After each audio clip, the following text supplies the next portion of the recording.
This tutorial will discuss making an animation using Microsoft GIF Animator. Now, Microsoft GIF Animator is a little bit less flexible than Photoshop. However, it is tons easier. So therefore, I recommend you might want to at least learn how to use it. One problem with Microsoft GIF Animator, it can only import GIF files. Okay, so you need to be aware of that. So that means when you're making the thing in Adobe Photoshop, you need to save it as animated GIF. The other thing you want to do is decide whether or not you want the background to be transparent. Now, typically, I prefer to have like a white background, and I suggest when you save things as a GIF, you turn off the transparency. Um, but there are times when you do want a transparent background. Just be aware that that is an option. Okay, now, so you've created all, I've already created a whole bunch of little crab guys. All right, actually, and what I'm going to do is I'm going to go to All Programs, up to Microsoft GIF Animator, and scroll over, and this little box opens up. All right, so what I want to do is I'm going to start off by importing or adding something. So I'm going to click on this Open, and I'm going to go to My Documents, and this Crab 1. All right, now I want to add another frame here. So what I'm going to do is I'm going to insert another image, and I'm going to insert Crab 2. All right, and actually I'm not sure exactly. There we go, 1 and 2.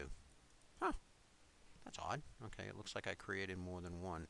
All right, the way you do that now, if you click on this little play button, it'll show you what the image looks like. Now you notice it plays once, and he waves his hands up and down, and his mouth barely moves. Okay, so I'm going to say, well, wait a minute, I want to do some other things too. So under the animation, I have a couple of choices.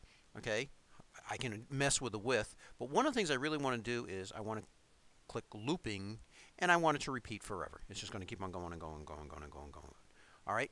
Now, the other thing that's really important is under images, typically this defaults out to 0 duration. That's how long the image is going to be up there. If 0, it means that it's going to flash so quickly you're not going to be able to see the difference. Okay, what you want to do is you want to give it like a certain amount of time. I'm putting on 25 1/100ths of a second or a quarter of a second. All right, so when I do this, I can hit play, and you notice how it moves. Actually, it is still moving kind of quickly. All right, but it flicks back and forth. All right, and there's my animation. All right, let's stop this. I actually think maybe, why don't I make it a little bit longer, half a second, and then we hit enter and hit play, and let's see what happens. There, it's a little bit slower. This will also look a lot better if you let it run a little bit. If you let it, you have more images, so there's more of an intermediation in between. I only really have 2 images in here, so that will give you a little bit of an idea how we do it. All right, so that's one quick animation. That's one way of doing it. Actually, I really don't like that. I think I'm going to go with a little bit longer duration. How about 1/100th of a second? Let's have it. Oh, I know what I did wrong.